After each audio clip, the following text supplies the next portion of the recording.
Tiyasha time স্টোরির নতুন একটি ভিডিওতে আপনাদের সবাইকে স্বাগত জানাচ্ছি। আশা করি সবাই ভালো আছেন, সুস্থ আছেন। আমিও ভালো আছি।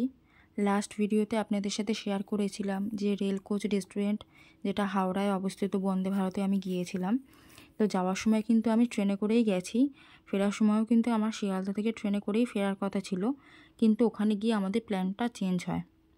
আমরা তিনজনে মিলে ঠিক করি যে আমরা মেট্রো দিয়ে ফিরবো, যেহেতু আমরা হাওড়ায় গিয়েছি, রেস্টুরেন্টটা যেহেতু হাওড়াতে। আর দেখুন আমি এখন ওখানেই রয়েছি, কিন্তু ফেরার সময় ওরা বললো যে হাওড়া মেট্রো যখন এত কাছে আর আমাদের কাউরেই নতুন মেট্রোটা চড়া হয়নি গঙ্গা নিচ দিয়ে যেটা, তো সেটা আমরা আজকে যাব সেখানে। তো সেই জন্য আমাদের আর ট্রেনে করে বা বাসে করে ফিরতে হয়নি, আমরা একেবারে মেট্রো করেই কিন্তু ফিরেছি। তো এখনও পর্যন্ত আমরা মেট্রো স্টেশনে যাইনি, খাওয়া দাওয়া হয়ে গেছে, বাইরে দাঁড়িয়ে একটু ভিডিও ছবি তুলে নিচ্ছিলাম, নিজেদের মতো গল্প করছিলাম, সময় কাটাচ্ছিলাম। আর জায়গাটা আর পরিবেশটা এত সুন্দর, পিছনে গঙ্গা, সামনে রেস্টুরেন্টটা, সামনে পার্ক, ভীষণ ভালো লাগছিল। আমার আসতে তো ইচ্ছা করছিল না, অনেক ছবি তুলেছি, ভিডিও করেছি, মজা করেছি। আর এই দেখুন আমি গঙ্গার সামনে দাঁড়িয়ে রয়েছি, পেছনে কিন্তু রেলকোচ যে রেস্টুরেন্টটা ওটা রয়েছে, সামনে গঙ্গা, মাঝখানে আমরা রয়েছি। ভীষণ ভালো একটা মুহূর্ত কাটিয়েছি, ভীষণ সুন্দর একটা জায়গা। এই দেখুন পিছনে গঙ্গা রয়েছে। তো এরপরে তো আমাদের বেরোতেই হবে, যেহেতু ওদের একটু তাড়া ছিল বাড়ি যাওয়ার, আমারও তাড়া ছিল কিছুটা। তো এরপরে আমাদের বেরোতে হবে। তো ওখান থেকে বেরিয়ে যাবো। আর সামনেই কিন্তু বাপুজি উদ্যান রয়েছে, যেটা মহাত্মা গান্ধীর নাম অনুসারে করা। সেখানটাও কিন্তু বসে সময় কাটানোর জন্য একদম আইডিয়াল। এই দেখুন এই হলো বাপুজি যে এটা উদ্যানটা, ওইটা। তো আমরা হেঁটে হেঁটে চলে এসেছি কিন্তু একদম মেট্রো স্টেশনের সামনে। এটা হলো হাওড়া মেট্রো। আর এখান দিয়ে কিন্তু আমরা ভেতরে প্রবেশ করব। প্রথমেই একটা এসকালেটার রয়েছে, সেটা হলো প্রথম ধাপ। আর ঘড়িটা দেখুন কি সুন্দর, এটা কিন্তু আমরা প্রথম ধাপ বের করছি। এখান থেকে নিচের দিকে যাব, নিচের দিকে গেলে কিন্তু এরকম দুখানা ধাপ আপনাদের পেরিয়ে তবে কিন্তু আপনারা মেট্রোর কাছে যেতে পারবেন। যেহেতু এটা মাটির নিচে, সেজন্য এরকম অনেকগুলো ধাপ আপনাদের অতিক্রম করে তবে কিন্তু যেতে হবে। আর তারপরেই চোখে পড়লো সামনে এই কারুকার্যটা, কি অপূর্ব দেখুন। পুরো দেওয়াল জুড়ে এত সুন্দর ক্রিয়েটিভিটি করে রেখেছে ওনারা, এত সুন্দরভাবে মেট্রো স্টেশনটা সাজানো রয়েছে যে চোখ ফেরানো যাচ্ছে না। আর এখানে মেট্রোর কিন্তু কোন জায়গায় কত ভাড়া, বাংলায়, হিন্দিতে, ইংলিশে সব জায়গায় লেখা রয়েছে, সব ভাষাতেই লেখা রয়েছে। আর নিচটা কিন্তু ঠিক এই রকম। সেদিনকে ভিড় ছিল মোটামুটি, কিন্তু মেট্রোর মধ্যে কিন্তু প্রচুর ভিড় পেয়েছিলাম।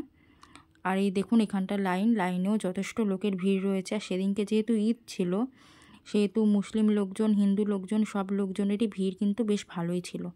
তো আমি এখানে দাঁড়িয়ে ওয়েট করছি যে ওরা টিকিটটা কেটে এলে তারপরে আমরা একসাথে যাব, যেখান থেকে মেট্রোয় উঠবো সেই জায়গাটাতে যাব।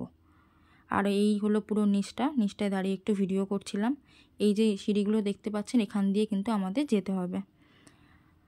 তো আমরা যাচ্ছি, এরপরে আরও নিচের দিকে নামছি, আরও একটা ধাপ নিচে নামছি, এরকম কিন্তু আরও একটা ধাপ নামতে হবে, তারপরে কিন্তু আমরা গিয়ে পৌঁছাবো সেই জায়গাতে। তো মোটামুটি চলে এসেছি সেই জায়গাতে। এখান থেকে কিন্তু আমরা মেট্রোতে উঠবো। তো আমরা যাওয়ার প্রায় 10 থেকে 15 মিনিট পরে কিন্তু মেট্রো এসছে। আর মেট্রোটা কিন্তু যথেষ্ট ভিড় ছিল, যথেষ্টই ভিড় ছিল। আর আমরা এখান থেকে যেহেতু ধর্মতলায় যাব, তো স্প্ল্যানেডে নামবো, যেহেতু দুটো মাত্র স্টেশন ছিল মাঝখানে, তো সেরকম কোনো প্রবলেম হয়নি। তবে পুরোটাই কিন্তু আমাদের দাঁড়িয়ে দাঁড়িয়ে যেতে হয়েছে, বসার কোনো জায়গা আমরা পাইনি। আর এই চলমান সিঁড়িগুলো দেখতে এত ভালো লাগে, একটা দেখুন উপর দিকে উঠে যাচ্ছে নিজের মতো, আর একটা নিচের দিকে নেমে আসছে। আমার তো ভীষণ ভালো লাগে এই চলমান সিঁড়িগুলো। ছোটোবেলায় যখন প্রথম এই চলমান সিঁড়ি দেখি এত ভালো লেগেছিল, ভয়ও লাগছিল, ভালোও লাগছিল। একা তো উঠতে পারছিলাম না। ভালো মনে আছে যে আমার পিপি, মানে আমার পিসি আমাকে হাতে ধরে তুলেছিল। সবার প্রথম হাইল্যান্ড পার্কে গিয়েই কিন্তু আমি এই চলমান সিঁড়ি চড়ি। তো দেখুন কি সুন্দরভাবে এখানে ওয়াল ডেকোরেশনগুলো ওনারা করেছেন, এত ভালো হাতের কাজ, কোন শিল্পী করেছে আমি জানি না, ভীষণ সুন্দর। তো আমি তো সব ভিডিও তো করতে সেভাবে পারিনি, যেহেতু অনেকগুলো ধাপ আমাদের নিচের দিকে নামতে হয়েছে। তো যতটা পেরেছি ততটাই আপনাদের সাথে শেয়ার করলাম। এই আঁকাগুলো অপূর্ব সুন্দর, জানেন তো, ভীষণ ভালো।